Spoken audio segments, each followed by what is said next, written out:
আস্তে আস্তে ক্ষীণকণ্ঠে ডাক দেয়, হুজুর। আমি মুখের কাছে কানটা নিয়ে গেলাম,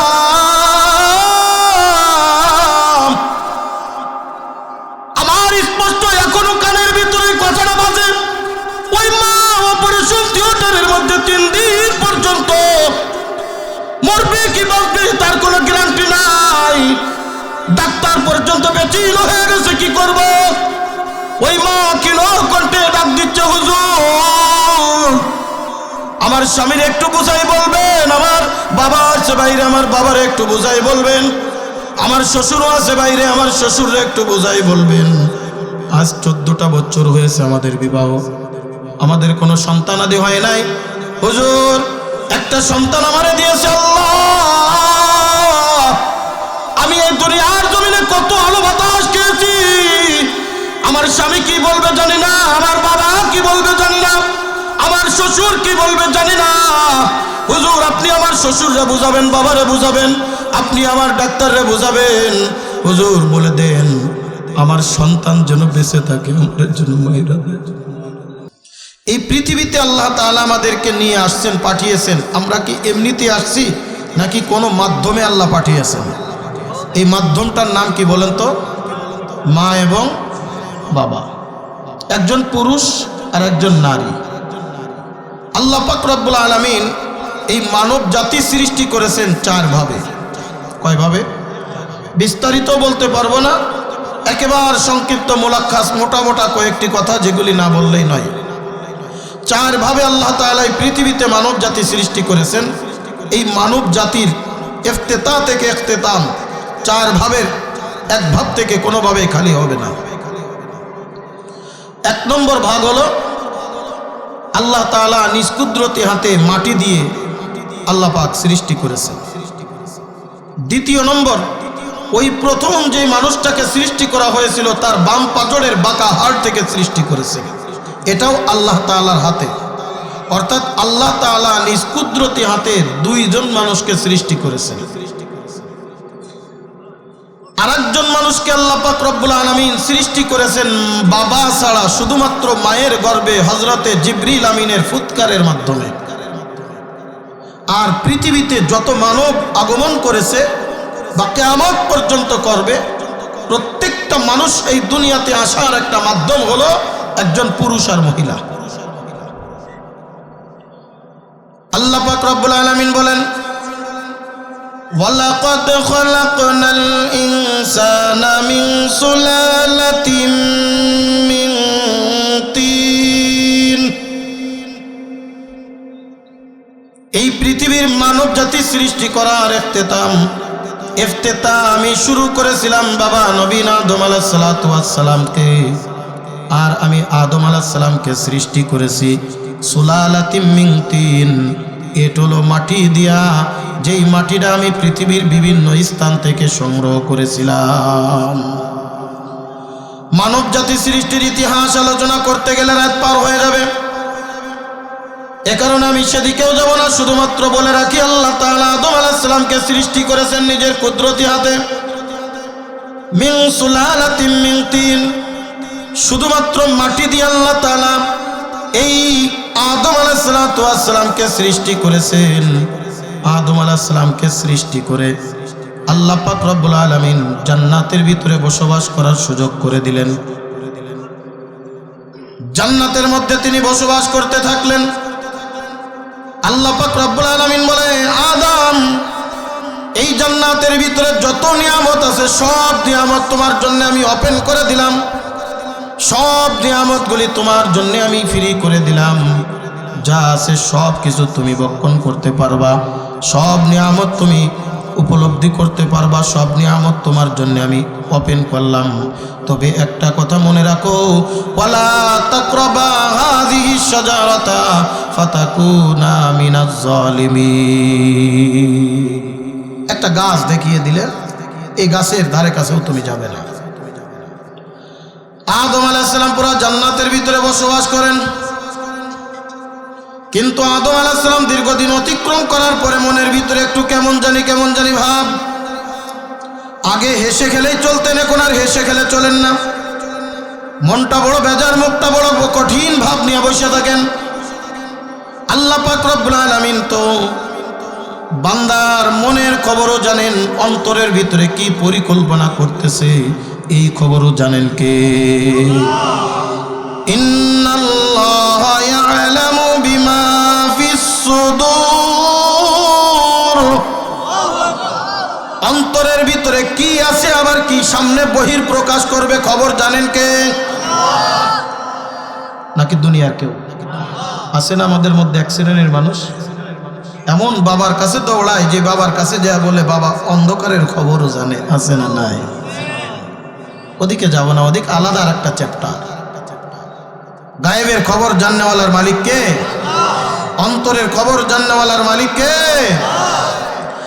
আল্লাহ পাক তো অন্তরের খবর জানেন। আল্লাহ পাক রব্বুল আলামিন তখন তিনি বুঝে গেলেন আদম আলাইহিস সালামের একজন সঙ্গী দরকার। একা একা জান্নাতের ভিতরে তিনি আছেন, একা একা থাকতে কতক্ষণ কার ভালো লাগে? এই মাহফিলের ময়দানে যদি কেউ না থাকে, শুধুমাত্র আপনাকে যদি বলা হয় আপনি মাহফিলের ময়দানে বসে থাকেন, কতক্ষণ আপনার কাছে ভালো লাগবে?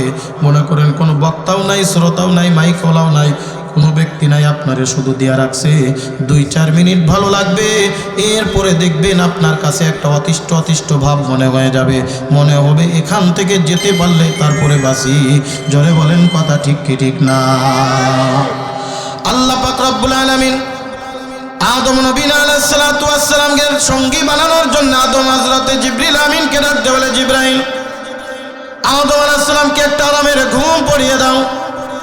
এমন একটা ঘুম পড়িয়ে দিবা যেই ঘুমের মধ্যে যদি আমি ওপেন হার্ট সার্জারি করি, যেই ঘুমের মধ্যে যদি তার বক্ষ আমি সম্পূর্ণ খুলে ফেলা দিই, যেই ঘুমের মধ্যে যদি আমি তার হাড্ডি একটা বাইর করে নিই, ও যেন টের না পাই।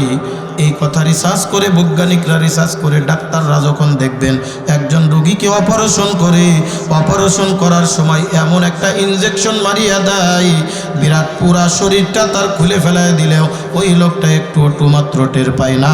জোরে জোরে কোন কথা ঠিক কিনা?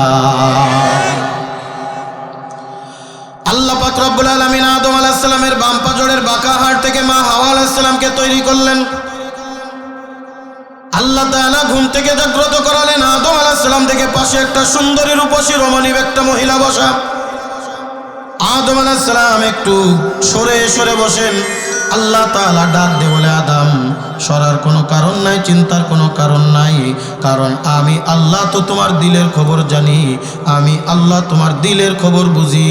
আমি বুঝতেছি তোমার একা একা খারাপ লাগে, এটা তোমার একটা সঙ্গী বানিয়ে দিলাম। তুমি এবং তোমার স্ত্রী হাওয়া দুইজনে জান্নাতের ভিতরে বসবাস করো, আর ওই আগের বিধান আর আইন তোমাদের জন্য বলবৎ থাকবে। ওয়ালা তাকরাবা হাযিহিশ শাজারাতা ফাতাকুনা মিনাজ জালিমিন। তুমিও যাবে না, তোমার স্ত্রীও যেন ওই মানুষ ওই গাছের ধারে কাছেও যায় না। বন্ধুরে আমার, লম্বা চওড়া ইতিহাস। আদম আলাইহিস সালাম এবং তার স্ত্রী দুইজনে গন্ধ ফল খেয়ে ফেললেন। আল্লাহ পাক রব্বুল আলামিন তাকে জান্নাত থেকে নির্বাণ জমিনের ভিতরে পাঠিয়ে দিলেন। আদম আলাইহিস সালাতু ওয়াস সালাম জমিনের ভিতরে আসলেন। আল্লাহ তাআলা আদম আলাইহিস সালামের স্ত্রীর গর্ভের থেকে জোড়ায় জোড়ায় সন্তান দিতেন, একটা ছেলে আর একটা মেয়ে, এইভাবে সন্তান জন্ম দিতেন। আল্লাহ তাআলা বিধান করে দিলেন এমনিতে একজন আরেকজনের কাছে থাকতে পারবে না, এক জোড়ার ছেলে আর এক জোড়ার মেয়ের সাথে বিবাহ বন্ধনে আবদ্ধ হবে। কারণ পৃথিবীর মধ্যে ওই সময় আর কোনো মানুষ ছিল না, ছিল আদম আর হাওয়া। আল্লাহ পাক রব্বুল আলামিনের পরে মা আদম এবং হাওয়া থেকে শুরু করে নাই যে একজন বাবা যখন মায়ের সাথে মিলিত হয়, ওই বাবার বীর্য আর মায়ের বীর্য একত্রিত হয় মায়ের রেহেমের ভিতরে যখন পৌঁছে যায়, আল্লাহ পাক রব্বুল আলামিন 440 পর্যন্ত 40 দিন অন্তর অন্তর মায়ের গর্ভের ভিতরে সন্তানের বিভিন্ন আকৃতি এক একটা ভাগ তৈরি করে করে মায়ের রেহেমের ভিতরে সন্তানের পূর্ণ একটা আকৃতি দান করে দেন। 4 মাস পরে গিয়ে আল্লাহ পাক রব্বুল আলামিন ওই মায়ের রেহেমের ভিতরে সন্তানের পূর্ণ আকৃতির মানব দেহের মধ্যে আল্লাহর রূহ নামক কুদরতটা ফুৎকার মেরে দেয়। আল্লাহ পাক রব্বুল আলামিন ডাক দিয়ে বলেন, দুনিয়ার মানুষ শোনো, একজন মা এবং বাবা যখন মিলিত হয় 40 দিন পর্যন্ত মায়ের রেহেমের ভিতরে বীর্য আকারে আমি রেখে দিই। দ্বিতীয় 40 দিন যখন আসে, দ্বিতীয় 40 দিনে আল্লাহ পাক রব্বুল আলামিন মায়ের পেটের ভিতরে ওই বীর্য থেকে একটা গোশতের টুকরা, রক্তের টুকরা বানিয়ে দেন। তৃতীয় 40 দিনে রক্তের টুকরার মধ্যে আল্লাহ তাআলা মানব দেহের একটা আকৃতি দান করে দেন। আর চতুর্থ 40 দিনে মানব দেহের আকৃতির মধ্যেই আল্লাহ তাআলা যখন আল্লাহর রূহ নামক কুদরতটা ফুৎকার মেরে দেয়। এই কারণে দেখবেন যারা সন্তানের বাবা হয়েছেন, যারা সন্তানের বাবা হয়েছেন দেখবেন বিবির গর্ভে 40 দিন পর্যন্ত তেমন একটা বোঝা যায় না, 4 মাস পর্যন্ত তেমন একটা বোঝা যায় না। 4 মাস পরে আস্তে আস্তে মায়ের পেটটা ফুলতে থাকে, আর মায়ের পেটের ভিতরে আলাদাভাবে মোচড় দিয়া দিয়া সন্তানের অনুভব তৈরি করায়। জোরে কোন কথা ঠিক কিনা? এই কারণে আল্লাহ পাক রব্বুল আলামিন বলেন দুনিয়ার মধ্যে সন্তান ছেলে হবে না মেয়ে হবে নতুবা কি হবে সেটা জানেন কে? দুনিয়ার কোনো কিছুই জানতে পারে না। বলবেন হুজুর আল্ট্রাসাউন্ড করলে আমরা তো টের পাই, অথবা ইসিজি বা বিভিন্ন অত্যাধুনিক যন্ত্র বানিয়েছে। আমি বলি সেটা টের পাই 4 মাস পরে, 4 মাস আগে কোনো ডাক্তার কবিরাজ কোনো অত্যাধুনিক যন্ত্রের কোনো ক্ষমতা নাই। ওই মায়ের পেটের ভিতরে সন্তান ছেলে নামে, মায়ের পেটের ভিতরে সন্তান জীবিত না মৃত 4 মাস আগে বলার ক্ষমতা কারণ নাই। 4 মাস পরে যখন আল্ট্রাসোনোগ্রাফি করা হয় তখন বলতে পারে মায়ের পেটের ভিতরে ছেলে নামে। আল্লাহ পাক রব্বুল আলামিন সূরাতুল বনি ইসরাইল 15 নম্বর পারার একেবারে শুরু থেকে আল্লাহ পাক রব্বুল আলামিন সূরাতুল বনি ইসরাইল নাজিল করেছেন। এই সূরাতুল বনি ইসরাইলের সম্ভবত 25 এবং 26 নম্বর আয়াত। আল্লাহ পাক রব্বুল আলামিন ডাকতে বলে দুনিয়ার মানুষ শুনো, সৃষ্টি করেছি আমি তোমাদেরকে, আমি আল্লাহ। এমনিতেই দুনিয়াতে আমি টপ করে জমিনের ভিতরে আমি ফেলে দেই নাই, বরং এই দুনিয়াতে আসার একটা নিজাম রেখেছি, যেই নিজামটার নাম হলো মা এবং বাবা। এই কারণে আল্লাহ পাক রব্বুল আলামিন সূরাতুল বনি ইসরাইলের এই আয়াতের মধ্যে 2টা বিধান একসাথে জারি করে দিয়েছেন। আল্লাহ তাআলা বলেন 1 নম্বর বিধান হলো যেহেতু আমি আল্লাহ খালেক, আমি আল্লাহর ইবাদত করো আর বন্দেগী করো, আর দুনিয়াতে যাদের মাধ্যমে এসেছো তাদের সাথে সব সময় সদ্ব্যবহার করো। আল্লাহ পাক রব্বুল আলামিন বলেন ওয়া ক্বাদা রাব্বুকা আল্লা তা'বুদু ইল্লা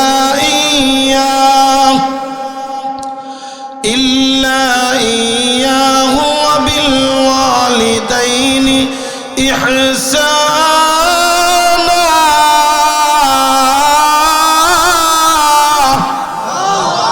আর একটু জোরে বলা যাবে না? আল্লাহু আকবার। এই আল্লাহর কালাম যত বেশি শুনব, আল্লাহর নাম যত বেশি স্মরণ করব, আল্লাহর সাথে আমার একটা মহব্বত আর গুড কানেকশন তৈরি হয়ে যাবে। আর যেই বান্দা দুনিয়ার মধ্যে আল্লাহর সাথে সম্পর্ক তৈরি হয়ে যাবে, আল্লাহ তাআলা দুনিয়াও কোনো পেরেশানি রাখবেন না, আখিরাতেও কোনো চিন্তা দিবেন না। সুবহানাল্লাহ। এই জন্য ডাকবো কাকে? আমার আগের হযরত বলে গিয়েছে জিকিরের ফজিলত। কথা ঠিক না? আমরা তো আল্লাহরে ডাকতে জানি না, আমরা দুনিয়ার মানব রচিত বিষয়গুলো জানি। এই যে সামনে কিছুদিন পরে আসতেছে নির্বাচন, রাত 1টা 2টা 3টা নাই, সারা রাত আমার ভাই অমক ভাই ফেনা উঠায় দেবে বলতে বলতে। কথা বল ঠিক কি ঠিক না? আল্লাহ পাক রব্বুল আলামিন বলেন দুনিয়ার মানুষ আমি তোমাদের জন্য বিধান জারি করে দিলাম। ক্বাদা ইয়াকযী মানে কি? বিধান করে দেওয়া। আমাদের বর্তমান সময়ের কাজী সাহেব কাদেরকে বলা হয়? যারা বিয়ে পড়ায় তাদেরকে কি বলে? কাজী সাহেব বলে। আর যারা নামাজ পড়ায় শুধুমাত্র তাদেরকে কি বলে? ইমাম সাহেব। আসলে কাজী মানে শব্দের অর্থ তো আমরা বুঝি না। আজ আমরা কাজী নিয়ে গেছি বিয়ের কাছে।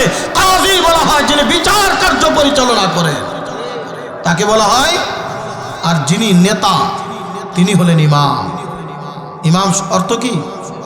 আজ আমরা মসজিদের ইমামরে ইমাম বানাই, আর ওই ইমাম যদি নেতাগিরি করে ওরে আমরা মসজিদ থেকে বাইর করি। কথা কন ঠিক কি ঠিক না? এই জন্য দেখবেন অনেক মানুষ আসে কয় হুজুর মসজিদে রাজনীতির আলাপ করবেন না, মাহফিলে রাজনীতির আলাপ করবেন না। বললাম রাজনীতিটাই হলো ইসলাম, আর ইসলাম যদি মানতে চাও মসজিদে আল্লাহর নবীর মসজিদে নববী ছিল রাষ্ট্রপ্রধানের কার্যালয়, আর প্রত্যেকটা মসজিদ হতে হবে রাষ্ট্রপ্রধানের কার্যালয়। কথা বলেন ঠিক কিনা? আল্লাহর কথা মসজিদে হবে না, হবে কোথায়? মসজিদের মেহরাব থেকে যেদিন আমাদের কাজী পরিচালনা করবে, বিচার কার্য পরিচালনা হবে, ওই দিন সমাজের ভিতরে আর সুদ থাকবে না, ঘুষ থাকবে না, ওই দিন সমাজে দুর্নীতি থাকবে না, পরের মাল আত্মসাৎকারী ব্যক্তি থাকবে না। আজকে আমরা বিচার কার্য করি বাইরে, যার কারণে ওই নিচের থেকে টাকা দিয়া লেনদেন করে করে মানুষের অন্যায় অবিচার করা হয়। কথা কোন ঠিক কি ঠিক না? কিন্তু মসজিদের মেহরাবে বসে যদি ইমাম সাহেব উনি যদি বিচার কার্য পরিচালনা করে, আমার মনে হয় এই উঁচা কিলা অঞ্চলের মধ্যে, এই কি বলে হাঁসের গালি অঞ্চলের মধ্যে একটা মানুষও বেইনসাফি হবে না, ন্যায় বিচার ছাড়া অন্যায় বিচার করবে না। কথা কোন ঠিক কিনা? এই জন্যে সামনে সময় আসছে একজন আলেমকে জনপ্রতিনিধি বানানো, একজন আলেমকে জনপ্রতিনিধি বানাবেন, একজন আলেম যে কুরআন অনুযায়ী এই এলাকা পরিচালনা করবে। কথা বলার ঠিক ঠিক না? তিনি আপনাদের অঞ্চলে আছেন না নাই? এই যে আমার পরে নাম দেখেছে মুফতি হাবিবুল্লাহ সাহেব দামাত বারকাতুহুম, একজন মুফতি সাহেব যদি এলাকার জনপ্রতিনিধি হয়, একজন আলেম থেকে কখনো অন্যায় অবিচার হইতে পারে? বন্ধুরে আমার, আল্লাহ পাক রব্বুল আলামিন বলেন, আমি 1 নম্বর তোমাদের জন্য বিধান করে দিলাম, আল্লাহ তা'বুদু ইল্লা ইয়া। ইবাদত করব কার? ডাকবো কারে? বলবো কাকে? মাথা নত করব কার সামনে? আল্লাহ তাআলা ডাকতে বলেন, দুনিয়ার মানুষ শুনো, 1 নম্বর আমি তোমাদের জন্য বিধান করে দিলাম, আমি আল্লাহ ব্যতীত আর কারোর সামনে মাথা নত করবে না, আমি আল্লাহ ব্যতীত আর কারোর ইবাদত করবে না, বন্দেগী করবে না। যদি কিছু চাইতে হয় আমি আল্লাহর কাছে চাইবা, যদি কিছু বলতে হয় আমি আল্লাহর কাছে বলবা, যদি কিছু দরকার হয় আমি আল্লাহর কাছে বলবা। দুনিয়ার কোনো মানুষ যেটা দিতে পারে না সেটা দিতে পারে কে? ইন্নাল্লাহা আলা কুল্লি শাইইন কাদির।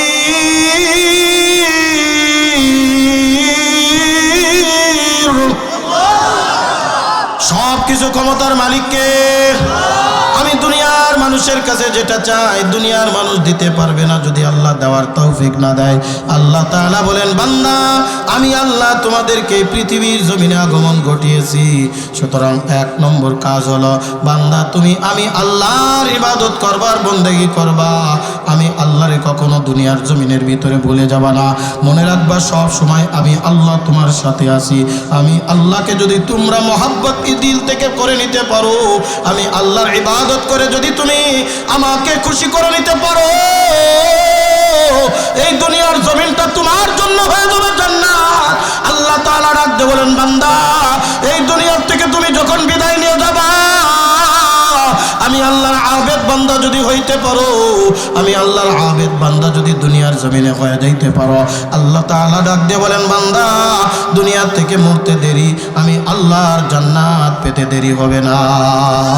আমার কথা নয়, আল্লাহ তাআলা ডাক দিয়ে বলেন, হে ময়মনসিংহ এলাকার মুসলমান, প্রত্যেকটা কথা কোরআন এবং হাদিস থেকে রেফারেন্স করে আপনাদের মাঝে আলোচনা করব ইনশাআল্লাহ। আমার পক্ষ থেকে একটা কথা বানিয়ে বলার চেষ্টা করব না। আল্লাহ তাআলা বলেন, ফাদখুলি ফি ইবাদি ওয়াদখুলি জান্নাতি। বান্দা তুমি আমার আবেদ হও, বিনিময়ে আমি আল্লাহ তোমারে জান্নাত দিয়া দিব। জান্নাতের দিয়ার মালিক কে? আল্লাহ। এই কারণে আল্লাহ পাক রব্বুল আলামিন বলে, বান্দা 1 নম্বরে তোমার জন্য আমি বিধান জারি করে দিলাম, আল্লাহ তা'বুদু ইল্লা ইয়া। আমি আল্লাহ ব্যতীত আর কারোর ইবাদত করবে না, বন্দেগী করবে না। পর বিধান আল্লাহ তাআলা বলেন, একই আয়াতের মধ্যে একই মিসরার মধ্যে মাঝে কোনো ফাসিলা তৈরি করে নাই। আল্লাহ পাক রব্বুল আলামিন বলেন, ওয়া বিল ওয়ালিদাইনি ইহসানা। মা এবং বাবার সাথে সব সময় সদ্ব্যবহার করবা। কেমন সদ্ব্যবহার করবা? আল্লাহ তাআলা ডাক দিয়ে বলেন, এ দুনিয়ার মানুষ শোনো, এই মা এবং বাবা যদি একটু বৃদ্ধ বা বৃদ্ধা হয়ে যায়, একটু যদি বাটা পড়ে যায়, এমন কোনো কথা বলবা না। ওয়ালা তাকুল্লাহুমা উফিউ ওয়ালা তানহারুহুমা, এমন কোনো কথা বলবা না যেই কথার দ্বারা মা অথবা বাবা আ শব্দ উচ্চারণ করে, মা অথবা বাবা উফ শব্দ উচ্চারণ করেন। আল্লাহ তাআলা ডাকতে বলেন, আমার বান্দারে, এই মা তোমার জন্য কত বড় নিয়ামত, এই বান্দা তোমার জন্য কত বড় নিয়ামত।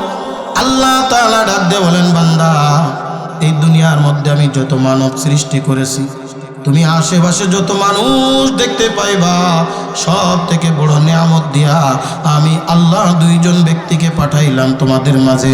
একজন হলো তোমার মা, আর একজন হলো তোমার বাবা। আল্লাহর নবী বলেন, হুমা জান্নাতুকা ওয়া নারুক, এই মা এবং বাবা তোমার জান্নাত আর জাহান্নাম। এই মাকে যদি তুমি দুনিয়ার জমিনে রাজি আর খুশি করে নিতে পারো, আল্লাহর নবী বলেন, এই দুনিয়ার থেকে আল্লাহ তাআলা তোমার জান্নাতের সার্টিফিকেট দিয়ে দিবে। এই দুনিয়ার থেকে তুমি বিদায় নিয়ে যাবা, তোমার মা যদি তোমার উপরে রাজি থাকে, তোমার বাবা যদি তোমার উপরে রাজি থাকে, আল্লাহ তাআলা তোমাকে জান্নাত দান করবে। তোমার মা যদি তোমার উপরে রাজি থাকে, আর তুমি যত বড়ই পীর মাশায়েখ বুজুর্গ আউলিয়া হও না কেন, দুনিয়ার মধ্যে তুমি যা কিছু হও না কেন, এমনকি যদি মক্কা মদিনার ইমাম হও, আর তোমার মা যদি তোমার উপরে রাজি থাকে, আল্লাহ তাআলা কশিন কালেও তোমার কোনো ইবাদত কবুল করবে না। বন্ধুরে আমার, অনেক লম্বা চওড়া আলোচনা একেবারে সংক্ষিপ্ত আকারে মুক্তাসার ভাবে আপনাদের সামনে করে যাব। আল্লাহ পাক রব্বুল আলামিন এই দুনিয়ার জমিনে মা এবং বাবার মাধ্যমে আমাদেরকে প্রেরণ করেছেন। কোন মা? কোন মা? যেই মা একদিন দুই দিন নয়, 1 মাস 2 মাস নয়, 1 বছর নয়, বরং 10 মাস 10 দিন কমপক্ষে গর্ভের ভিতরে ধারণ করে দুনিয়ার জমিনে আমাকে আপনাকে আগমন ঘটিয়েছে। মা যে একটা সন্তানের জন্যে এই পেটে ধারণ করার পরে কতটা কষ্ট অনুভব করে, এ আমার পুরুষ বাবাজিরা তোমরা তো বুঝবা না, শুধুমাত্র মা জাতিরাই বুঝতে পারে। কিন্তু যাদের সন্তানাদি হয়েছে, যাদের স্ত্রীর গর্ভে সন্তান হয়েছে, তারা যতটুক দেখে উপলব্ধি করতে পেরেছেন, আমি আমার বিবির কাছ থেকে বারবার শুনতাম বলে, আমি যতটুক তোমাদের সামনে প্রকাশ করে দিই, তার থেকে হাজার হাজার গুণ কষ্ট আমার দিলের ভিতরে আমি দাফন করে রাখি। আল্লাহ তাআলা ডাক দিয়ে বলেন, কেন তোমার মায়েকে তুমি রাজি করবা? কেন মাকে খেদমত করবা? সূরাতুল লুকমানের মধ্যে আল্লাহ পাক রব্বুল আলামিন ডাক দিয়ে বলে, দুনিয়ার মানুষ শুনো, ওই মা এবং বাবা, ওই বিশেষ করে তোমার মা কষ্টের উপরে কষ্ট সহ্য করে, দুঃখের উপরে যন্ত্রণা সহ্য করে। তোমার মা তোমার জন্য এত কষ্ট অনুভব করে, এত কষ্ট সহ্য করে, দুনিয়ার কোনো মানুষ ওই কষ্ট সহ্য করতে পারে না। আল্লাহ পাক রব্বুল আলামিন ডাক দিয়ে বলেন, ওয়াহনান আলা ওয়াহনিন ওয়া ফিসালুহু ফি আমাইন আনিশকুরলি ওয়ালি ওয়ালিদাইকা ইলাইহিল মাসির। সূরাতুল লুকমানের মধ্যে আল্লাহ পাক রব্বুল আলামিন ডাক দিয়ে বলেন, এই মা তোমাকে কষ্টের উপরে কষ্ট সহ্য করে, দুঃখের উপরে যন্ত্রণা সহ্য করে তোমার মা তোমাকে দুনিয়ার ভিতরে আগমন ঘটিয়েছে। শুধু তাই নয়, ময়মনসিংহের মুসলমান মনোযোগ সহকারে শুনবেন, আপনাদের বাড়িতে আপনারা গরু পালন করেন, গরুর অনেক সময় বাচ্চা হয়, দেখবেন মায়ের পেট থেকে যখন বাচ্চা ভূমিষ্ঠ হয়, গরুর বাচ্চা জমিনের ভিতরে পড়ে 1বার 2বার উঠার চেষ্টা করে, আবার উঠিয়া দেখবেন মায়ের বুকের উপরে পানের দিকে দুধ পান করা শুরু করে দেয়। কথা কোন ঠিক কিনা? ওই রকম দেখবেন মুরগি 21 দিন পর্যন্ত ডিম তাও দিছে, ডিম তাও দিয়া যখন মুরগির ডিমের থেকে মুরগি যখন বাহির হয়ে যায়, বাচ্চা যখন বাহির হয়ে যায়, দেখবেন মা চাউ চাউ চাউ চাউ করে আওয়াজ দেয়, আর ওই মুরগির বাচ্চা দৌড়ায় দৌড়ায় মায়ের পাশ পাশ দৌড়ায় যায়। তার খাবার নিজে কুটে খাওয়া লাগে। কোনো দিন কি দেখছেন কোনো মুরগি তার বাচ্চার মুখের ভিতরে খাবার তুলে দেছে? এরকম কি কোনো দিন দেখছে?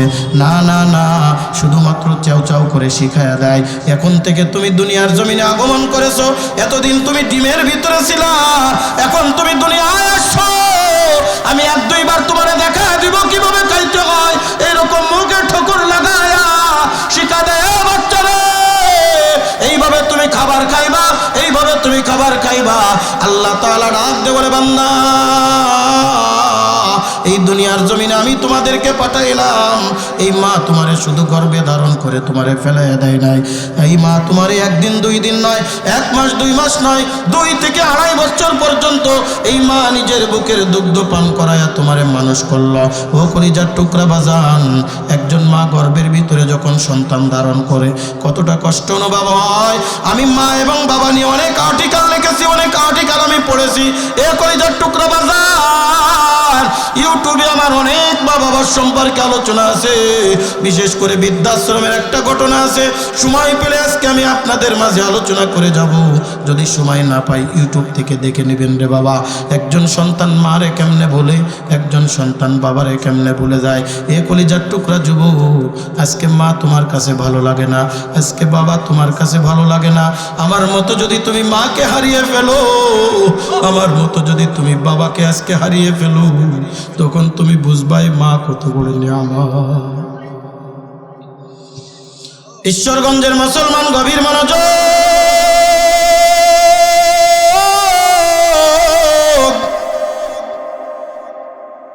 আল্লাহ পাক রব্বুল আলামিন ডাক দিয়ে বলে, দুনিয়ার মানুষ, এই দুনিয়ার মধ্যে যত মাখলুক আমি সৃষ্টি করেছি, যার যার খাবার নিজে নিজে খায়।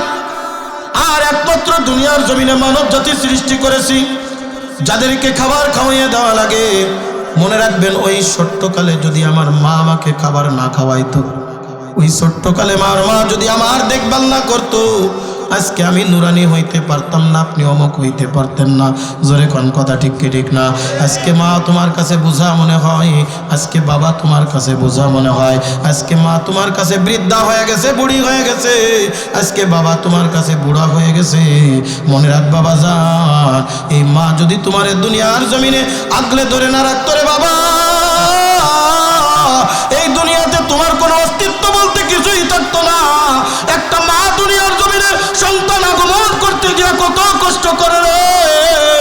সন্তান যখন 4 মাস বয়স হয়ে যায়, আল্লাহ তাআলা এই সন্তানের পেটের মায়ের পেটের ভিতরে সন্তানের রূহ নামক কুদরতটা যখন ফুৎকার মেরে দেয়, ওই সন্তান তখন ওই মায়ের পেটে জিন্দা হয়ে যায়। হাত দিয়া গুঁতা দেয়, পা দিয়া গুঁতা দেয়, মাথা দিয়া গুঁতা দেয়। মায়ের পেটটা ফুলতে থাকে, আস্তে আস্তে বড় হইতে থাকে। মায়ের কাছে তখন খাবার দাবার ভালো লাগে না, মায়ের তখন ঘুমটা হারাম হয়ে যায়। রাত্রে আপনি আরামে ঘুমিয়ে আসে,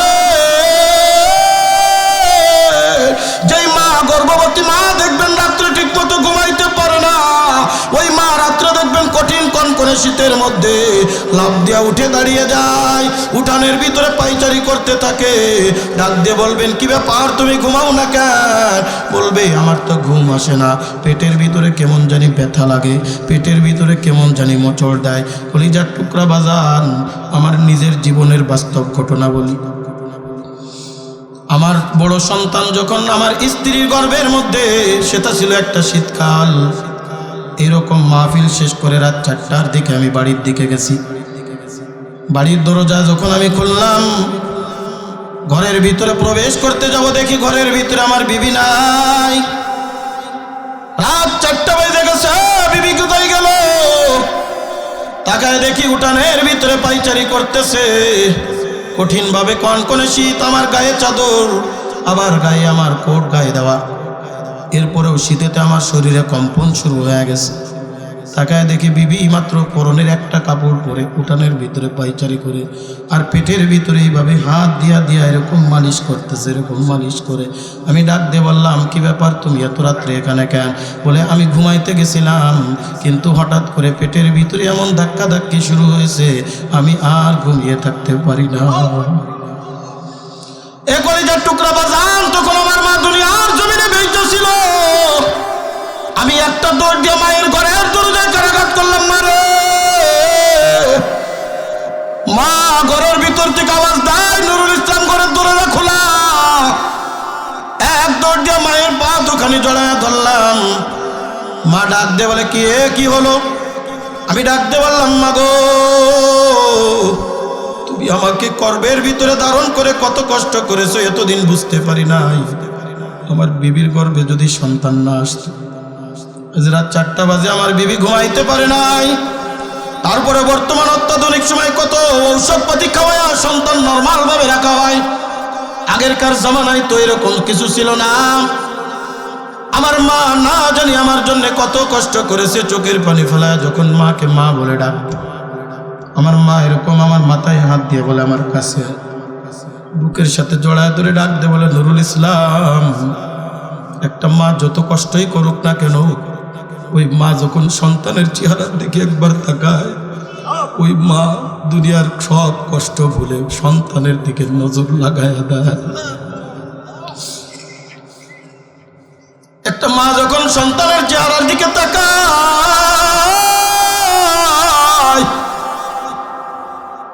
ওই 10 মাস 10 দিনের কষ্টের কথা মার মনে রাখে না। ওই ডেলিভারির সময় কত কষ্ট হয়েছে, কত রক্ত প্রবাহিত হয়েছে। এ কলিজার টুকরা বাজান, আপনারা দেখেছেন কিনা জানি না, এমনও তো অনেক সময় হয় সন্তান ডেলিভারি দিতে গিয়ে মা দুনিয়ার থেকে বিদায় নেয়। সন্তান ডেলিভারি দিতে গিয়ে মা বেহুশ হয়ে যায়। আবার নিজের জীবনের বাস্তব আর একটা ঘটনা বলি বাজান, আমি যেখানে মা বাবার ওয়াজ করি এই ঘটনাটা না বলে পারি না। আমার জীবনের শ্রেষ্ঠতম একটা ঘটনা, যেই ঘটনা আজ মনে পড়লে আমি চোখের পানি ধরে রাখতে পারি না। এ বাজান, এই কারণে আমি বলি, দুনিয়াতে যদি মা সন্তান যদি বিপদে পড়ে, দুনিয়ার সব মানুষ ভুলে গেলেও মা কোনোদিন তরে ভোলে না। জোরে বলেন কথা ঠিক কি ঠিক না? সন্তান যদি আড়ে চলে যায়, দুনিয়ার সব মানুষ বলবে, ডাক্তার যদি বলে সন্তান বাঁচাইলে মারে বাঁচানো যাবে না, মারে বাঁচাইলে সন্তান বাঁচানো যাবে না, দুনিয়ার সব মানুষ বলবে সন্তান মেরে দাও, মহিলারে বাঁচায় রাখো। কিন্তু একটা মানুষ ডাক দিয়ে বলবে, ডাক্তার আমার সন্তান বাঁচায় রাখো, প্রয়োজনে আমারে দুনিয়ার থেকে বিদায় করে দাও। জোরে কোন কথা ঠিক কি ঠিক না? আমার নিজের জীবনের বাস্তব একটা ঘটনা। আমি তখন খুলনা মেডিকেল কলেজ হাসপাতালের সামনে একটা মাদ্রাসা আছে। এই যে আজকে আপনাদের যাদের উদ্যোগে মাহফিলের আয়োজন, আব্দুল মজিদ উসমানী শব্দ আহমদ বারকাতুম, তার সন্তানের এলাকার লোকজন আজকের মাহফিলের আয়োজন করছে। উনি যেই মাদ্রাসা ফজলুল উলুম মাদ্রাসা, আমি খুলনা মেডিকেল কলেজ হাসপাতালের সামনে ফজলুল উলুম মাদ্রাসা সেটার নাম, ওই মাদ্রাসার দায়িত্বরত অবস্থায় ওই মাদ্রাসার প্রধান মুহতামিম ছিলেন চরমনার মরহুম আল্লাহর কুতুবের জলিল কদর একজন খলিফা হযরত মাওলানা আব্দুল মজিদ সাহেব, বাগেরহাটের পিসা হুজুর বলা হয় যাকে। কলিজার টুকরা বাজান, ওই সামনে একটা মসজিদে নামাজ পড়ায়। একদিন সকালবেলায় আমার অভ্যাস ছিল ফজরের নামাজ পড়ে মুসল্লিদেরকে নিয়ে ওই হাসপাতালের ভিতরে একটা নার্সিং হোম, ওর ভিতরে আমি সকালবেলায় আধা ঘন্টা ধরে হাঁটাহাঁটি করতাম। এরপরে চা পান খেয়ে তারপরে আমি ক্লাসে বসতাম। একদিন আমি এরকম শীতের রাত চাদর গায়ে দিয়া এরকম ভাবে ওই নার্সিং হোমের ভিতরে পাইচারি করতেছি, হঠাৎ করে দেখি পিছন থেকে একটা লোক, অচেনা আগন্তুক একটা ব্যক্তি আমারে ডাক দেয়, হুজুর আসসালামু আলাইকুম। হুজুর আসসালামু আলাইকুম। দাঁড়িয়ে গেলাম, চিনি না আপনারে, কে আপনি? ডাক দিচ্ছে, হুজুর আপনি আমারে চিনবেন না, আমার বাড়ি বাগেরহাট মডেলগঞ্জ থানায়। আমি বললাম, আমারে কেন তলাশ করেন? ডাক দে বলে, হুজুর আপনার পিছনে ফজরের নামাজ পড়লাম, এরপরে আপনারে খুঁজছি পাই নাই, মাদ্রাসায় খুঁজলাম, সবাই বলল আপনি এখানে থাকতে পারেন। হুজুর আমি অনেকক্ষণ ধরে আপনাকে তলাশ করতেছি, আপনারে পাইলাম। আমি বললাম, কি জলদি করে বলেন, আমার মাদ্রাসায় যাওয়ার সময় হয়েছে। ওই লোকটা আস্তে আস্তে আমার কাছে আসলো, হাত এরকম জড়িয়ে ধরে ফুফিয়ে ফুফিয়ে কাঁদে, আর ডাক দে বলে, হুজুর আপনাকে আমার সাথে এখন হাসপাতালের ভিতরে একটু যাওয়া লাগবে। আমি বললাম, কি হয়েছে বলেন? বলে, হুজুর আমার বিবি হলো অন্তঃসত্ত্বা ডেলিভারির সময় রোগী, মডেলগঞ্জ ক্লিনিকের ভিতরে 2 দিন অপেক্ষা করা হয়েছে, তারপরেও সেখানে সন্তান প্রসব হয় নাই। সেখান থেকে রিপোর্ট করে খুলনা মেডিকেল কলেজ হাসপাতালে গতকাল রাত্রে আসছি, আজ পর্যন্ত চেষ্টা করে পারে না আমার সন্তানের সন্তান জন্ম নেয় না।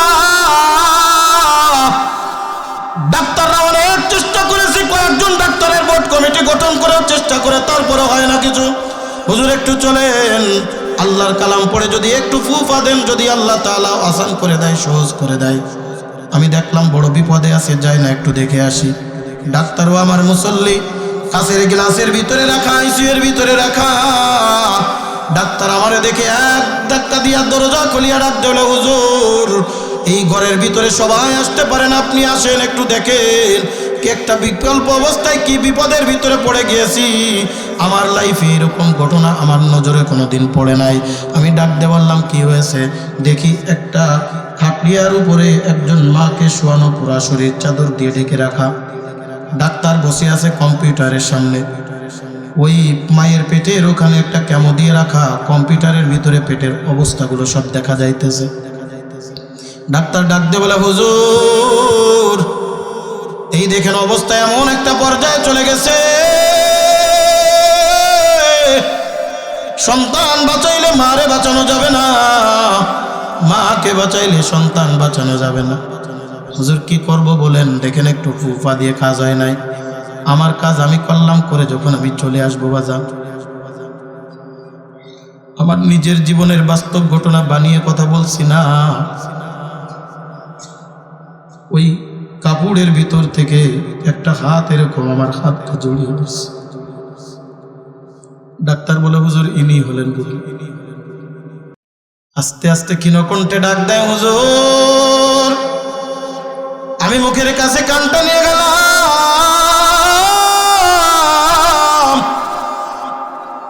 আমার স্পষ্ট এখনো কানের ভিতরে কথাটা বাজে। ওই মা অপারেশন থিয়েটারের মধ্যে 3 দিন পর্যন্ত মরবে কি বাঁচবে তার কোনো গ্যারান্টি নাই। ডাক্তার পর্যন্ত বেচিল হয়ে গেছে, কি করব? ওই মা ক্ষীণকণ্ঠে ডাক দিচ্ছে, হুজুর আমার স্বামীর একটু বুঝাই বলবেন, আমার বাবা আছে বাইরে, আমার বাবার একটু বুঝাই বলবেন, আমার শ্বশুরও আছে বাইরে, আমার শ্বশুর একটু বুঝাই বলবেন। আজ 14টা বছর হয়েছে আমাদের বিবাহ, আমাদের কোনো সন্তানাদি হয় নাই। হুজুর একটা সন্তান আমারে দিয়েছে আল্লাহ। আমি এই দুনিয়ার জমিনে কত আলো বাতাস খেয়েছি, আমার স্বামী কি বলবে জানি না, আমার বাবা কি বলবে জানি না, আমার শ্বশুর কি বলবে জানি না। হুজুর আপনি আমার শ্বশুররে বুঝাবেন, বাবারে বুঝাবেন, আপনি আমার ডাক্তাররে বুঝাবেন। হুজুর বলে দেন আমার সন্তান যেন বেঁচে থাকে, আমার জন্য মায়েরা দেয়। আমার সন্তান যদি মারা যায় আমি কারণে দুনিয়ায় বাঁচবো। হুজুর প্রয়োজনে আমার মায়েরা দিক, আমার সন্তান দুনিয়ার জমিনে থাকুক। হুজুর আমার সন্তান বড় হয়ে আপনার মতো আলেম বানাবো। হুজুর আমার কবরের পাশে এসে যদি একটু দোয়া করে, আল্লাহ তাআলা আমার কবরতে নাজাতের ওসিলা বানিয়ে দিতে পারে। আমি চোখের পানি ধরে রাখতে পারি না। একটা মা কত বড় হৃদয়ের মানুষ হলে নিজের জীবনের বিনিময়ে সন্তানের জীবন ভিক্ষা চায়, এর নাম হলো মা। মা কথাটি ছোট্ট অতি কিন্তু যেন ভাই, মায়ের মতো এত মধুর ত্রিভুবনে নাই। জোরে জোরে কোন কথা ঠিক কি ঠিক না? এই ঈশ্বরগঞ্জের কলিজার টুকরা যুবক, কোন মারে কষ্ট দাও, কোন বাবারে কষ্ট দাও, যে মা তোমার জন্য এত কষ্ট করলো, যে মা তোমার জন্য এত কষ্ট করে দুনিয়ার জমিনে আগমন ঘটাইলো। শুধু তাই নয়, এই দুনিয়ার জমিনে আসার পরে কমপক্ষে 2 বছর 2.5 বছর পর্যন্ত নিজের বুকের তাজা দুগ্ধ পান করাইলো। শুধু তাই নয়, একটা সন্তান যত বড়ই হয়ে যাক না কেন, মায়ের কাছে কোনোদিন সন্তান বড় হয় না। আপনি যতই মায়ের সাথে কথা না বলবেন, আপনি যতই মায়ের সাথে অন্যায় অবিচার করবেন, আপনার যদি কোনো বিপদ হয়, সর্বপ্রথম দেখবেন একটা দৌড় দিয়া মা চলিয়া যায়। মা ডাক দেবে, সন্তান রে, তুই আমার উপরে যতই অন্যায় অবিচার করিস, এ সন্তান না আমি তোরে ভুলতে পারি না, আমি তোরে কষ্ট দিতে পারি না। খবরদার খবরদার মনে রাখবারে যুবক, আজকে আমি প্রায় একটা কথা বলি যুবক, সন্তান যখন আস্তে আস্তে বড় হয়, মা বাবা যখন আস্তে আস্তে বৃদ্ধ বা বৃদ্ধা হয়ে যায়, এই মাকে সন্তান আর খোঁজ দিতে চায় না। এই মা হয়ে যায় বুড়া, এই মা হয়ে যায় বুড়ি, এই বাবা হয়ে যায় বুড়া। খবরদার খবরদার মনে রাখবা যুবক, বাবা হলো একটা বট গাছ, বাবা হলো একটা দুনিয়ার জমিনের তোমার ডাল। এই বাবা যতদিন ধরে দুনিয়ার জমিনে বাইচা আছে, ততদিন ধরে দেখবা আল্লাহ তোমার বরকত দিয়া দিছে। এ কলিজার টুকরা বাজার, আল্লাহ পাক রব্বুল আলামিন ডাকতে বলেন, দুনিয়ার মানুষ শুনো শুনো, এই দুনিয়ার জমিনের ভিতরে যার জন্য তুমি আগমন করেছো, খবরদার খবরদার ওই মার সাথে বেয়াদবি করবা না, ওই মার সাথে খারাপ আচরণ করবা না, ওই মার সাথে অন্যায় আচরণ করবা না। আল্লাহর নবী ডাকতে বলেন, দুনিয়ার মানুষ ওই মার সাথে যদি কষ্ট দাও, আল্লাহ পাক রব্বুল আলামিন এই দুনিয়ার জমিনের ভিতরে একটা আযাব দিবে, আখিরাতের জমিনের ভিতরে একটা আযাব দিবে। আল্লাহ পাক রব্বুল আলামিন ডাকতে বলে, বান্দা এই দুনিয়ার জমিনে যদি তুমি মায়ের খেদমত না করতে পারো, বাবার খেদমত যদি না করতে পারো, বাবাকে যদি ওয়ারাজি করো, মাকে যদি ওয়ারাজি করো, মা যদি তোমার উপরে অসন্তুষ্ট হয়, আল্লাহর নবী ডাকতে বলেন, এক নম্বরে দুনিয়ার জমিনের ভিতরে তুমি যখন বিদায় নিয়ে যাবো, অন্ধকার কবরের দিকে রওনা দিবা, মরণের আগে আল্লাহ তোমার জবান বন্ধ করে দিবে। এই জবান আর থাকবে না, এই জবান থেকে আর কথা বলতে পারবে না, এই জবান বন্ধ হবে, কালেমা নসিব হবে না। জোরে কোন নাউজুবিল্লাহ। ভাই পিছনে বসার জায়গা না, অনেক দাঁড়িয়ে আছে, একটু সামনে আগায় বসেন, একটু সামনে আগায় বসেন, আর জিকির করেন লা ইলাহা ইল্লাল্লাহ, লা ইলাহা। একটু হরকত করে, একটু হরকত করেন ইনশাআল্লাহ। পিসা হুজুর আসবেন একটু পরেই, এই জন্য আমরা কেউ স্ত্রী মানে সামনে ফাঁকা না রেখে বসে না যাই, আমরা একটু সামনের দিকে আগায় বসেন। লা ইলাহা,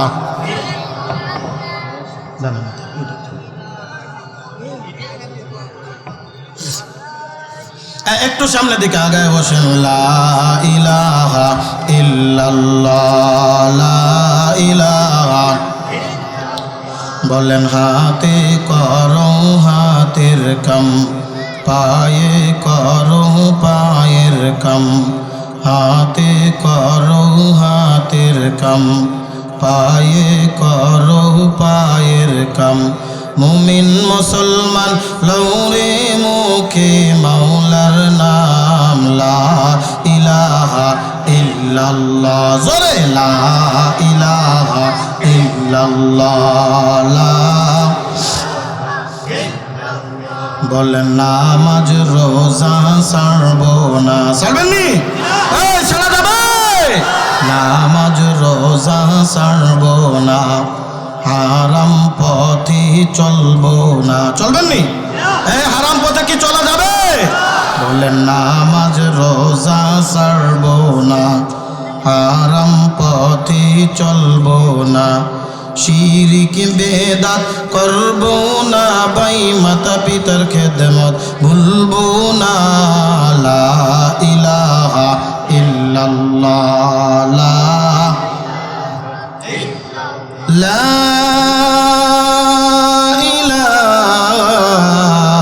ইলাহা ইল্লাল্লাহু মুহাম্মাদুর রাসূলুল্লাহ। কষ্ট হচ্ছে আপনাদের? আল্লাহর নবী রাখতে বলেন, দুনিয়ার মানুষ শোনো, এই দুনিয়ার জমিনের ভিতরে তুমি যদি মারে কষ্ট দাও, বাবারে কষ্ট দাও, এক নম্বরে দুনিয়ার জমিন থেকে তোমার যখন বিদায় নেওয়ার সময় হবে, আল্লাহ তাআলা তোমার জবান বন্ধ করে দিবে, আল্লাহ তাআলা তোমার জবান বন্ধ করে দিবে, কালেমা নসিব হবে না। এ কলিজার টুকরা বাজান, বুখারী শরীফের বাস্তব একটা ঘটনা। আল্লাহর নবীর জলিল কদর একজন সাহাবী, যেই সাহাবীর নাম ছিল হযরতে আলকামা রাদিয়াল্লাহু তাআলা। কোন আলকামা? যে আলকামা বদরের যুদ্ধে শরীক হয়েছিলেন রে বাজান। আল্লাহর নবী বলেন, বদরের যুদ্ধে যেই সাহাবী শরীক হয়েছে আল্লাহর জান্নাতে যাবে। সুবহানাল্লাহ। আল্লাহর নবী এরকম একদিন মসজিদে নববীর ভিতরে বসা, পর্দার অন্তরাল থেকে একটা মহিলা কণ্ঠে সালাম দেয়, আসসালামু আলাইকুম ইয়া রাসূলুল্লাহ, আসসালামু আলাইকুম ইয়া হাবিবাল্লাহ। আল্লাহর নবী ডাক দিয়ে বলেন, কে তুমি? বলে আমি হলাম আলকামার স্ত্রী। আল্লাহর নবী ডাক দিয়ে বলেন, আলকামা কই? কয়েকদিন ধরে দেখি না। আল্লাহ আলকামার বিবি চোখের পানি ফেলা ডাক দিয়ে বলে, ইয়া রাসূলুল্লাহ, ইয়া হাবিবাল্লাহ, আপনার আলকামা তো মরণাপন্ন অবস্থায়, আপনার আলকামা মনে হয় দুনিয়ার থেকে বিদায় নিয়ে যাবে, কঠিন একটা করুণ পরিস্থিতির ভিতরে পড়ে গেছে। হুজুর, আলকামার জবান বন্ধ, আলকামা তো কথা বলতে পারতেছে না, চোখের পানি ফেলায় কাঁদে।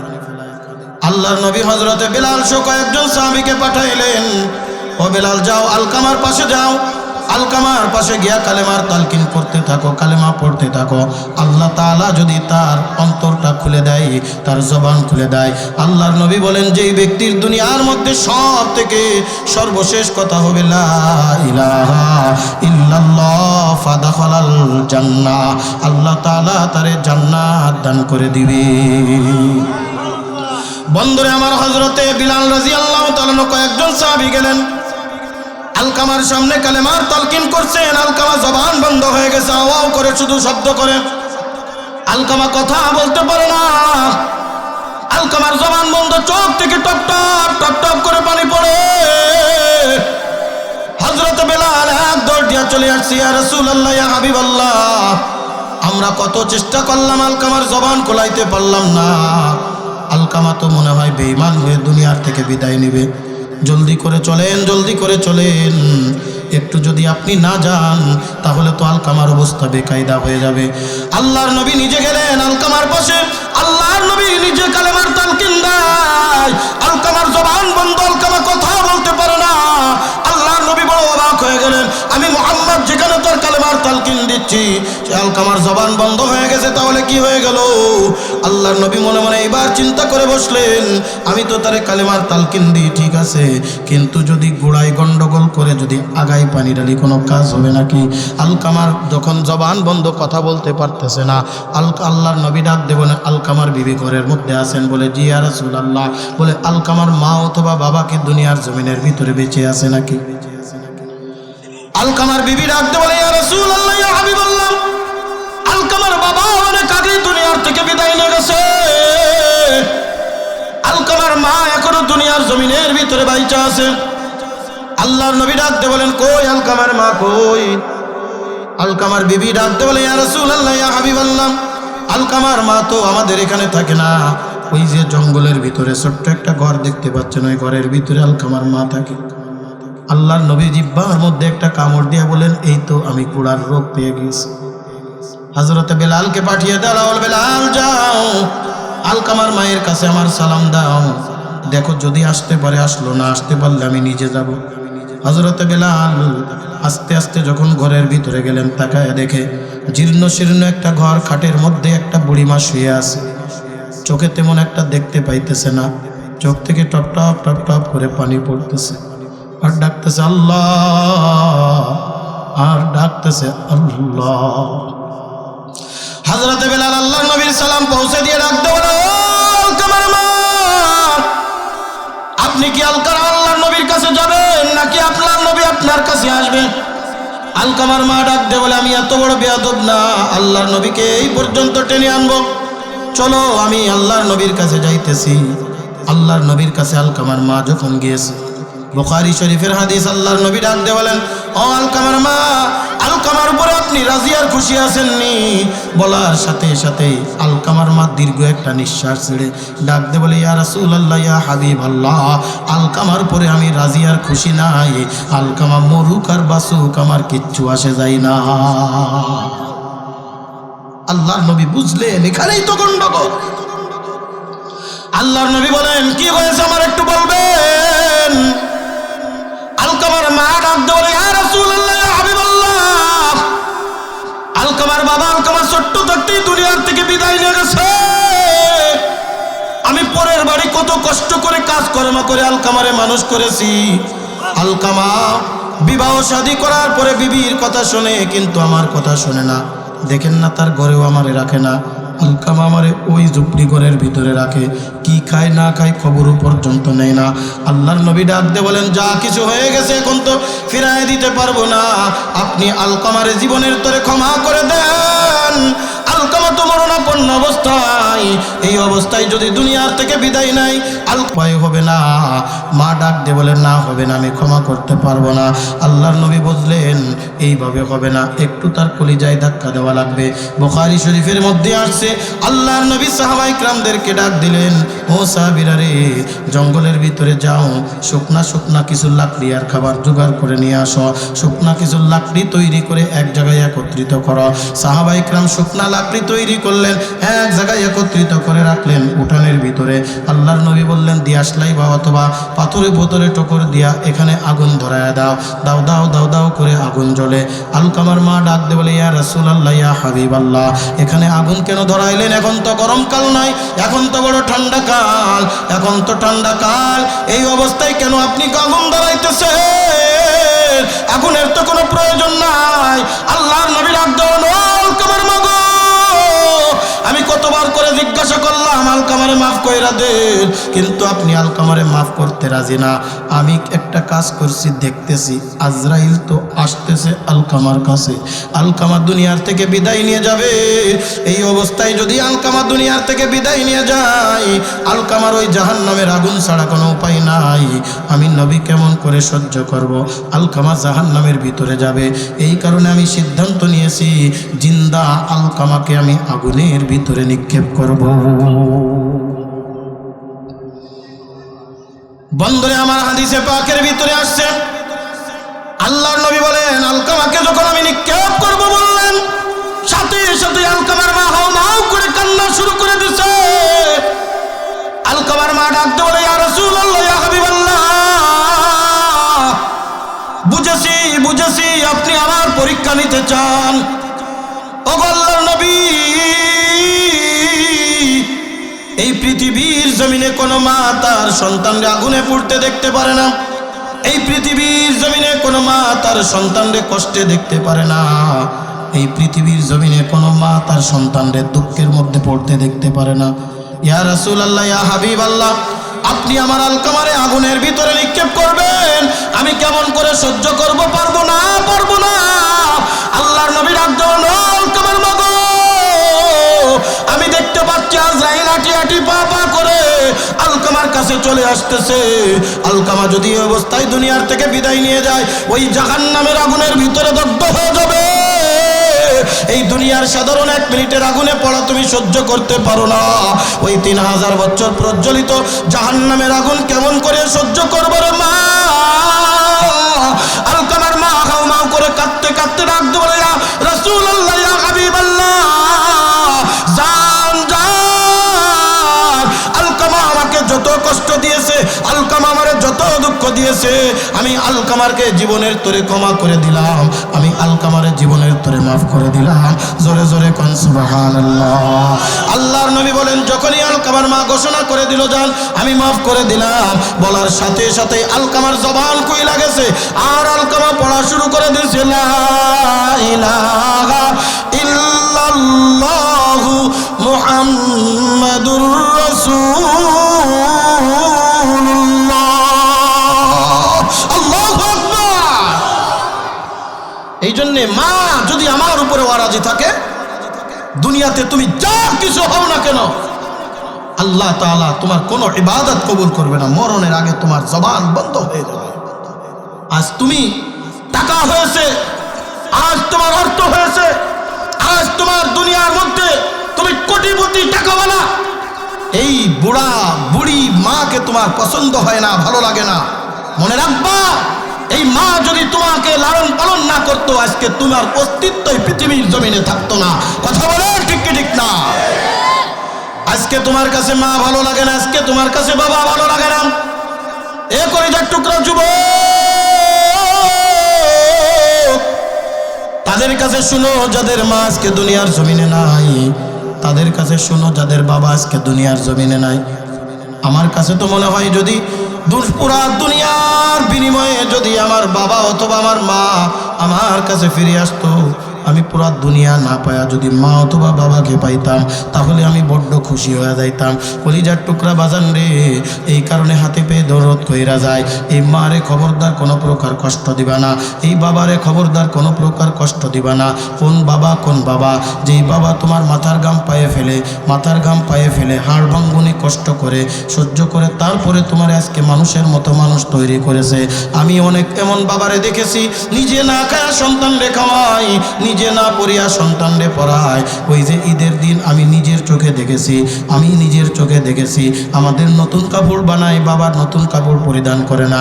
জিজ্ঞাসা করি বাবা কি ব্যাপার, আপনি নতুন কাপড় কেন লাগে না? বলে আমার নতুন কাপড় আর ভাল লাগে না, নতুন কাপড় কতই না পরলাম।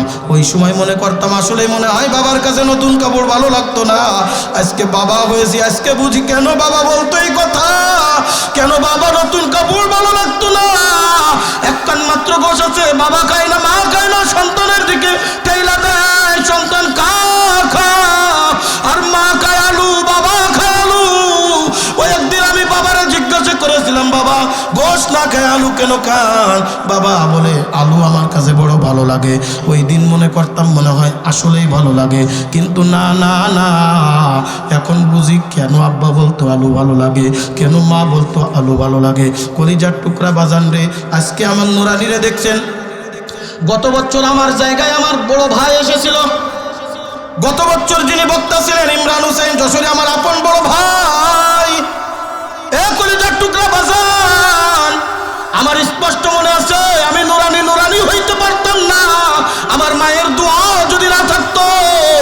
আমি যখন মাদ্রাসায় লেখাপড়া করতাম, আমি একদিন রাত্রে বাড়ি আসছি, বাড়ি এসে দেখি রাত্র গভীর রজনীতে আমার মা ঘুমের থেকে জাগ্রত হইয়া রাত্রের অন্ধকারে আল্লাহর দরবারে ডাকতেছে, আল্লাহ আমার দুইটা সন্তানরে মাদ্রাসায় দিলাম, আলেম বানায়ো, মুফতি বানায়ো। ওই সময় তো এই কদরটা বুঝতাম না। যেদিন আমি ইফতার শেষ করিয়া মুফতি শেষ করিয়া হাটাহাজারি থেকে যখন আমি বাড়িতে গেলাম, আমার মা দেখি একটা চিৎকার মেরে উঠানের উপরে আসছে। এলাকার মানুষরা জড়ো করে ডাকতে বলে, এলাকার মানুষ তাকায় দেখ আজকে আমার নুরুল ইসলাম ইফতার শেষ করিয়া মুফতি হয়ে আমার আসছে। আমি একজন মুফতির মা, আমি একজন আলেমের মা, আমি একজন হাফেজের মা। কলিজার টুকরা বাজান রে, মা যদি দোয়া করে আল্লাহ তাআলা অল্পের মধ্যে আল্লাহ তাআলা বিশ্ব ওলি বানাও দেয়। যদি কোন কথা ঠিক না, আল্লাহ তাআলা বিশ্ব ওলি বানিয়েছেন হযরত বাইজিদ বুস্তামি রাহমাতুল্লাহি আলাইহি। মাত্র একটা গ্লাস পানির তরে মায়ের দোয়া, মায়ের কাছে দৌড়ায় চলে গেছে। মা ডাক দিয়ে কয় সন্তান রে পানি হবে, একটু পানি হবে। ঘরের ভিতরে যা দেখে কলসির ভিতরে পানি নাই। বাইজিদ বুস্তামি চিন্তা করে পানি নাই বললে মা কষ্ট পাবে না। দূরের কুবের থেকে পানি আনতে গেছে, রাত হয়ে গেছে, মা ঘুমিয়ে পড়ছে।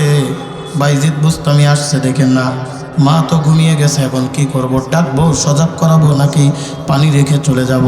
চিন্তা করে গভীর রাত, কনকনে শীতের রাত, চিন্তা করে যদি আমি মাকে জাগ্রত করি, কাঁচা ঘুম ভেঙে গেলে মা কষ্ট পাবে। আবার পানি রেখেও যদি চলে যায়, মা জাগ্রত যদি পানি না পাই, তারপরেও তোমার কষ্ট লাগবে না, আমি ঘুমাবো না, আমি চলেও যাব না, আমাকেও ডাকবো না। সারা রাত পানি নিয়ে দাঁড়িয়ে আছে। ফজরের সময় মুয়াজ্জিন আযান দিচ্ছে, আল্লাহু আকবার, আল্লাহু আকবার, আল্লাহু আকবার, আল্লাহু আকবার, হাইয়া আলাস সালাহ, হাইয়া আলাল ফালাহ, আস-সালাতু খায়রুম মিনান নাওম। বাইজিদের মার ঘুম ভেঙে গেছে। তাকায় দেখে বাইজিদ কনকনে শীতের মধ্যে কাঁপতেছে আর এক গ্লাস পানি নিয়ে দাঁড়িয়ে আছে। ডাক দে বলে, কিরে বাইজিদ তুমি কি ঘুমাও নাই? বাইজিদ ডাক দে বলে, মা গো তুমি নয় সন্ধ্যা রাত্রে পানি চেয়েছিলে, পানি আনতে গিয়েছিলাম, তুমি ঘুমায় গেছো, আমি তোমারে জাগ্রত করি নাই, তুমি কষ্ট পাইবা। আমি পানি রেখেও যাই নাই, তুমি পানি না পাইলেও কষ্ট পাইবা। আমি বাইজিদ জীবন দিতে পারি, কিন্তু আপনি কষ্ট পান, আমি বাইজিদ সহ্য করতে পারবো না। বাইজিদের মা হাত তুলে আল্লাহর কাছে দোয়া করে, আল্লাহ আমি আমার বাইজিদের উপরে খুশি, ওগো আল্লাহ আপনি আমার বাইজিদকে দেওয়ানার ওলি বানায়া দেন। এই ঈশ্বরগঞ্জের মুসলমান কলিজার টুকরা যুবক মুরব্বী বাচ্চাদের পর্দার অন্তরালের মাগো, হাতে পায়ে দরদ কইরা যায়, ওই মারে কষ্ট দিও না, ওই বাবারে কষ্ট দিও না। যেই মা তোমাকে কষ্টের উপরে কষ্ট সহ্য করিয়া, দুঃখের উপরে যন্ত্রণা সহ্য করিয়া, যেই বাবা তোমারে কষ্টের উপরে কষ্ট করিয়া লালন পালন করলো, নিজে না খেয়ে তোমারে খাওয়াইলো, নিজে না পড়িয়া তোমারে পড়াইলো, খবরদার খবরদার ওই মারে কখনো কষ্ট দিও না, ওই বাবারে কখনো কষ্ট দিও না। আল্লাহর নবী ডাক দিয়ে বলেন হুমা জান্নাত ওয়া নারুক, এই মা এবং বাবা তোমার জান্নাত। আল্লাহর নবী ডাক দিয়ে বলেন আমার সাহাবীরা শোন, আমার উম্মতিরা শোন, এই দুনিয়ার জমিনে যদি কোনো ব্যক্তি একবার নেক নজরে মায়ের চেহারার দিকে তাকায়, একবার বাবার চেহারার দিকে তাকায়, আল্লাহ পাক রব্বুল আলামিন একটা কবুল হজের সব আমলনামায় লিখে দেয়। আজ কোটি লক্ষ টাকা খরচ করে হজ করলাম, কবুল হলো কিনা তার গ্যারান্টি আছে? কিন্তু মাকে তুমি কষ্ট দাও, প্রত্যেক বছর হজ করতে যাও, এই হজ আল্লাহর দরবারে কবুল হবে না। কথা বলেন ঠিক কিনা? এক সাহাবী আসছে আল্লাহর নবীর কাছে, ইয়া রাসূলুল্লাহ, আমার মন চায় আমি একটু হজে যাই। আল্লাহর নবী ডাক দিয়ে বলেন তোমার মা বাবাকে বেঁচে আছে? বলে হ্যাঁ আমার মা বেঁচে আছে। বলে যাও তোমার মায়ের খেদমত করো। কি অবস্থায়? বলে অসুস্থ, যাই যাই ভাব। বলে যাও তোমার মায়ের খেদমত করো। পরের বছর আবার আসছে, ইয়া রাসূলুল্লাহ, মা তো এখনো মরলো না, ওই অবস্থায় বলে যাও মায়ের খেদমত করো। তৃতীয় বছর যখন আসছে, আল্লাহর নবী ডাক দিয়ে বলেন তোমার হজ থেকে তোমার মায়ের খেদমত অতি লাজিম আর জরুরি। জোরে কোন সুবহানাল্লাহ। আল্লাহর নবী বলেন তোমার মা যদি কোনো জরুরতে তোমারে ডাক দেয়, আর ওই অবস্থায় যদি তুমি নফল নামাজের মধ্যে দণ্ডায়মান থাকো, মাসআলার কিতাব ফতোয়ার কিতাবের ভিতরে আসছে মায়ের ডাক যদি তুমি জরুরি মনে করো, মায়ের ডাক শোনা নফল নামাজ ছেড়ে দিয়ে তোমার জন্য ওয়াজিব। কোন মা ওয়াহনান আলা ওয়াহনিন, যেই মা তোমারে কষ্টের উপরে কষ্ট সহ্য করে, দুঃখের উপরে যন্ত্রণা সহ্য করে, যেই মা তোমারে দুনিয়ার ভিতরে আনলো, ওয়াফিসালুহু ফি আমাইন, একদিন দুই দিন নয়, কমপক্ষে 2 বছর পর্যন্ত নিজের বুকের তাজা দুগ্ধ পান করালো। খবরদার খবরদার ওই মারে কোনোদিন কষ্ট দিবা না, ওই বাবারে কোনোদিন কষ্ট দিবা না, ওই মাকে তুমি খেদমত করো। এই জন্যে আল্লাহ পাক রব্বুল আলামিন ডাক দিয়ে বলেন আনিশকুরলি ওয়ালি ওয়ালিদাইক, আমার শুকরিয়া আদায় করো আর মা বাবার শুকরিয়া আদায় করো। আমার শুকরিয়া আদায় করবা কেমনে? মুফাসসিরিন ইকরাম বলেন কালকে ইবাদতের মাধ্যমে আল্লাহর শুকরিয়া আদায় করো। যে আল্লাহ তাআলা তোমাকে দুনিয়ার জমিনে সৃষ্টি করলেন, যে আল্লাহ তোমার খালেক, যে আল্লাহ তোমার মালিক, ইবাদতের মাধ্যমে ওই আল্লাহর শুকরিয়া আদায় করো। আর ওয়ালি ওয়ালিদাই খেদমতের মাধ্যমে তোমার মা এবং বাবার শুকরিয়া আদায় করো। আজকের এই মজলিসের মধ্যে আমি আপনাদেরকে একটা অনুরোধ করে যাব রে বাজার, এই মজলিসের মধ্যে জানি না কার মা নাই, জানি না কার বাবা নাই, অন্ধকার কবরে শুয়ে আছে। যদি মা বাবা দুনিয়ায় বেঁচে থাকে, অথবা বাবা অথবা মা দুইজনের যে কোনো একজন যদি দুনিয়ার জমিনে বেঁচে থাকে, তাহলে আজ থেকে কি আমি নিয়ত করতে পারবো না হুজুর আজকের বাড়ি গিয়ে যাবো, আমি বাড়ি গিয়া আমার মায়ের পা দুখানি জড়িয়ে ধরে মাপ চেয়ে নেবো, মাগো নিশ্চয় অনিশ্চয় জেনে না জেনে যদি অন্যায় করে থেকে মাফ করে দিও। আজ থেকে মারে কোনোদিন কষ্ট দিব না, বাবারে কোনোদিন কষ্ট দিব না, তাদের কথা মোতাবেক জীবন পরিচালনা করব, চলবো ফিরবো, তাদের কথা মেনে চলবো। কে কে নিয়ত করতে পারি আল্লাহর দরবারে একটু হাত উঠে দেখাও।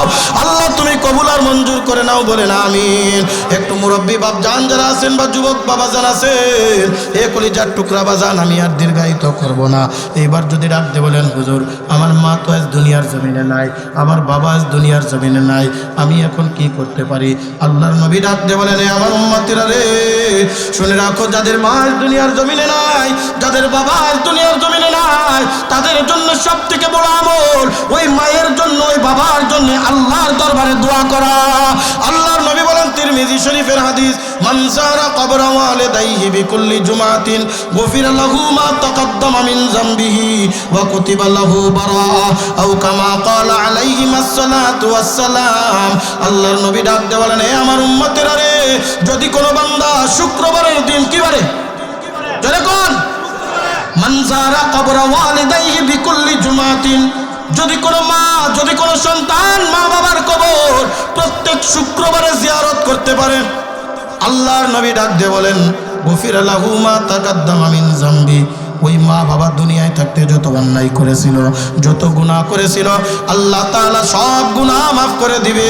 আর যেই সন্তান মায়ের কবরের পাশে দাঁড়িয়ে আল্লাহর শিখানো দোয়া অনুযায়ী পড়লো রব্বির হামহুমা কামা রব্বায়ানি সগীরা, পড়ে রব্বির হামহুমা কামা রব্বায়ানি সগীরা। আল্লাহ তাআলা বলেন তোমার মা এবং বাবা যখন বৃদ্ধ বা বৃদ্ধা হয়ে যায় তাদের খেদমত করো। আর যদি দুনিয়ার থেকে বিদায় নিয়ে চলে যায় তাদের জন্য দোয়া করো, আল্লাহ এই দুনিয়াতে ছোট্ট কালে তারা আমাকে যেভাবে লালন পালন করেছিল, ওগো আল্লাহ ওই কবরের ময়দানে কোন হালাতে আছে জানি না, ওই কবরের ময়দানে তাদেরকে ওই রকম ভাবে লালন পালন করো। আল্লাহ তুমি ওয়াফরিজু ফিরাশাল জান্নাহ ওয়ালবিসু লিবাসাল জান্নাহ, আল্লাহ তুমি তার কবরে জান্নাতি বিছানা বিছায় দাও, জান্নাতি পোশাক পরিধান করায় দাও। ওয়াদখুলুল বাবাল জান্নাহ, জান্নাতের একটা দরজা ওই কবরের মধ্যে খুলিয়া দাও। আমিন কর। আল্লাহর নবী বলেন যদি কোনো উম্মত তার মা বাবার কবরের পাশে গিয়ে একটা কবর জিয়ারত করার একটা নিয়ম আছে, উত্তর দক্ষিণ করে মা এবং বাবার মানুষ মুর্দাকে শোয়ায়। কথা বলেন ঠিক কি ঠিক না? মনে রাখবেন কথা, উত্তর দক্ষিণ, উত্তর দিকে মাথা, দক্ষিণ দিকে থাকে পাও, কেবলার দিকে থাকে চেহারা। এই জন্য কিতাবের ভিতরে আসছে যখন সন্তান মায়ের কবরের পাশে যাবে, বাবার কবরের পাশে যাবে, ওই সন্তানটা পশ্চিম এবং উত্তরমুখী হয়ে দাঁড়াবে।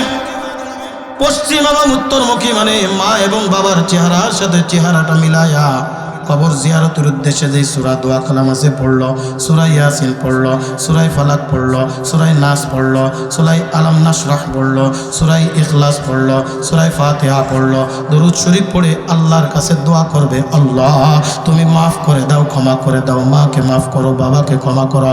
আল্লাহর নবী ডাক দিয়ে বলেন আল্লাহ তাআলা ওই মা বাবার জীবনের গুনাহ মাফ করবে এবং এই সন্তান যে আল্লাহর কাছে দোয়া করলো, কবর জিয়ারত করলো, আল্লাহ তাআলা এই সন্তান মর্তবা আল্লাহর দরবারে অধিক হারে বৃদ্ধি পেয়ে যাবে।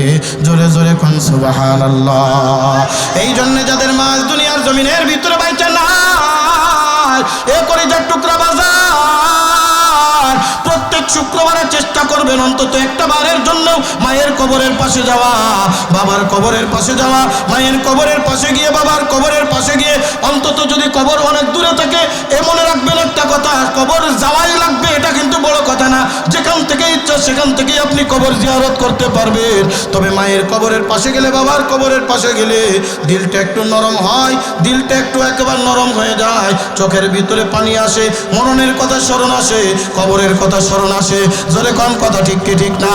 ওই মায়ের কবরের পাশে গিয়া বলবেন আল্লাহ ছোট্টকালে আমার কত কষ্ট করে মা আমাকে লালন পালন করেছে, ওই রকম কবরের ভিতরে তুমিও তাকে লালন পালন করো।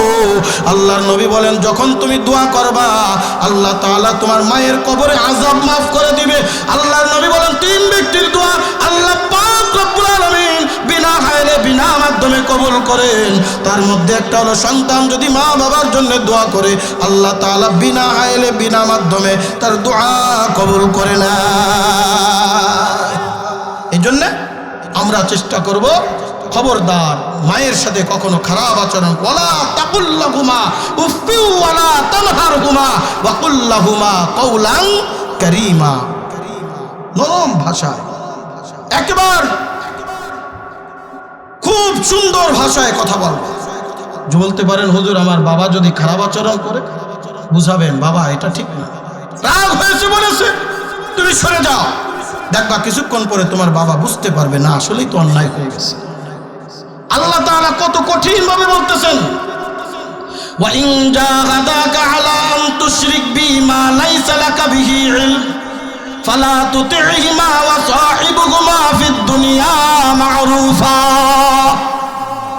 আল্লাহ পাক রব্বুল আলামিন বলেন যদি ওই মা বাবা তোমারে এমন কোন কথার আদেশ করে যেটা শরীয়ত সম্মত না, ওই সাথে সাথেই তুমি কিন্তু অন্যায় আচরণ করবা না, অন্যায় কথা বলবা না, রেগে টেগে যাবা না, বরং সুন্দর ভাষায় তারে বুঝায় দিবা, সুন্দর ভাষায় বলে দিবা যে না মা এইটা বলো, এটা না, এরকম না, ওগো মা এইরকম না, ওগো বাবা এরকম না।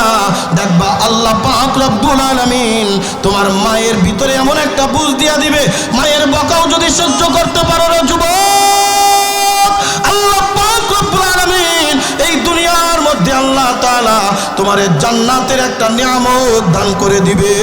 জোরে জোরে কোন সুবহানাল্লাহ।